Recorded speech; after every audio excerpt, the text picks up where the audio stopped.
पूरा एपिसोड देखिए ZEE5 पर।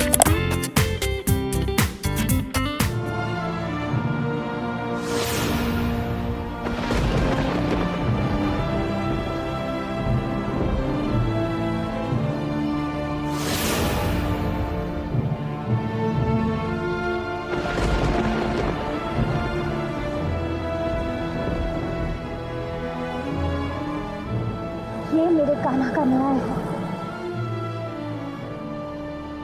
शांतनु ने जो मेरे पति के साथ किया, आज उसे उसकी सजा मिली है।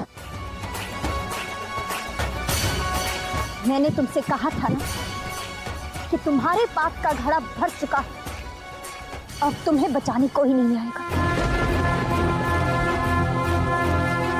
बुरे काम का नतीजा तो बुरा ही होता है।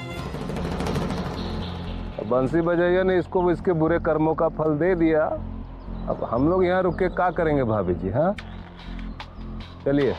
भाभी क्या बोलते हैं, अब हमारा राजपुरोहित बनने का रास्ता तो साफ हो गया ना, है ना? चलिए भाभी जी चलिए। सुनिए, हम थोड़ी देर में बॉडी को खाई से बाहर निकाल लाएंगे।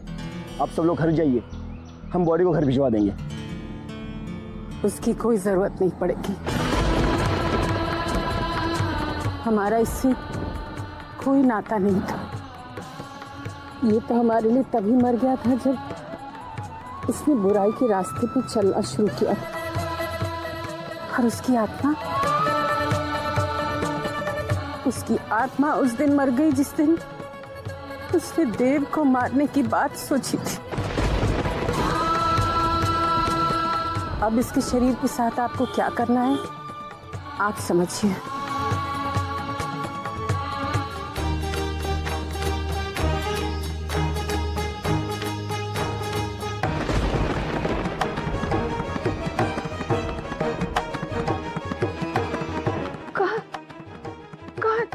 शांतनु कहाँ है?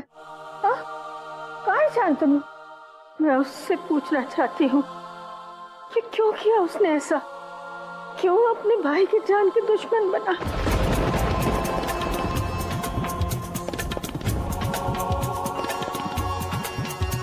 क्या पूछेंगे आप उससे माँ जी?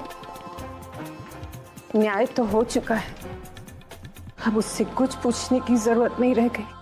मतलब माँ जी, शांतनु की गाड़ी का एक्सीडेंट हो गया।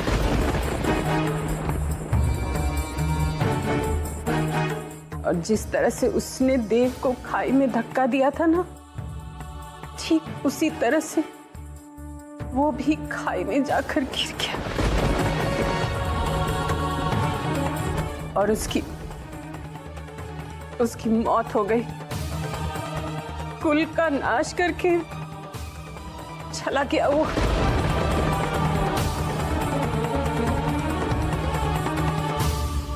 कहा है चाची माँ कि जैसे कर्म करेगा वैसे फल देगा भगवान, और ये है गीता का ज्ञान।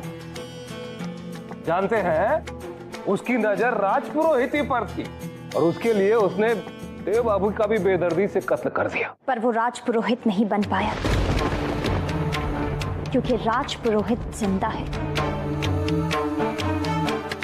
क्योंकि कान्हा जानते हैं कि जब तक राजपुरोहित जिंदा है, उनकी गद्दी पर और कोई नहीं बैठ सकता।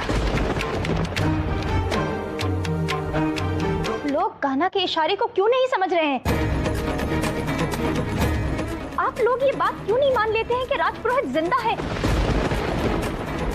और जब तक वो जिंदा है, उनके पद पर कोई और नहीं बैठ सकता। क्या शांतनु की मौत इस बात का प्रमाण नहीं? राजपुरोहिती हासिल करने के लिए उसने इतना बड़ा षड्यंत्र रचा, और जब उसका तिलक होने जा रहा था, ठीक उसी समय उसका सच सबके सामने आ गया।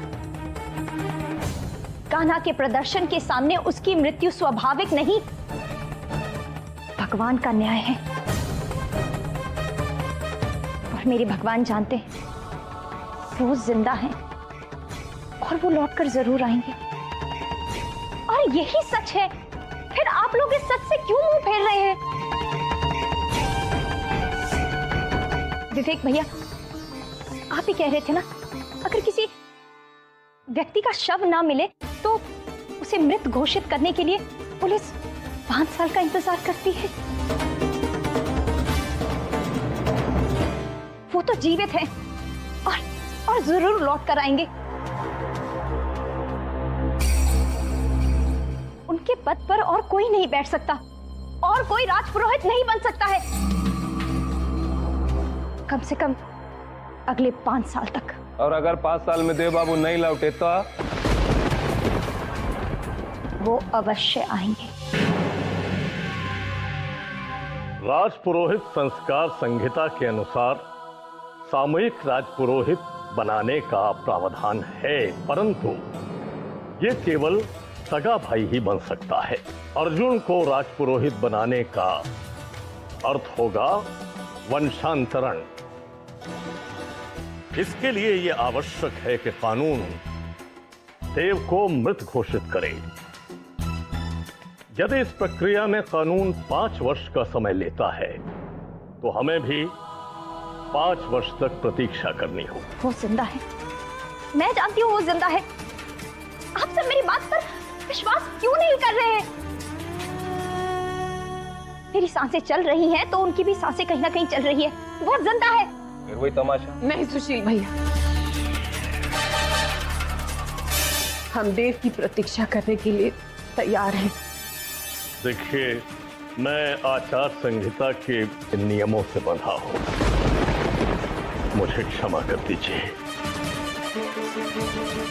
नियमानुसार आप सबको कल प्रातःकाल एक वस्त्र में ये स्थान छोड़ देना होगा, परंतु यदि आप चाहें तो मैं आपको यहां 1 सप्ताह और रुकने की अनुमति दे सकता हूं। नहीं महन जी, राजपुरोहित रहकर हमने हमेशा इसकी परंपराओं और नियमों का सम्मान किया है। मेरे ससुर जी ने, मेरे पति ने, मेरे बेटे देव ने हमेशा संस्कार संहिता को पूजा है, सर माथे लगाया। हम उसका उल्लंघन कैसे कर सकते हैं? हम कल सुबह ही ये घर खाली कर देंगे। मैं पट बंद करने के लिए आ जाऊंगा। राधे राधे। अभिधि, ऐसी आचार संहिता और ऐसे नियमों का सम्मान करने से क्या फायदा जिसके बदौलत हम खुद फुटपाथ पर पहुंच जाएं? ऐसा नहीं हो सकता, नहीं हो सकता।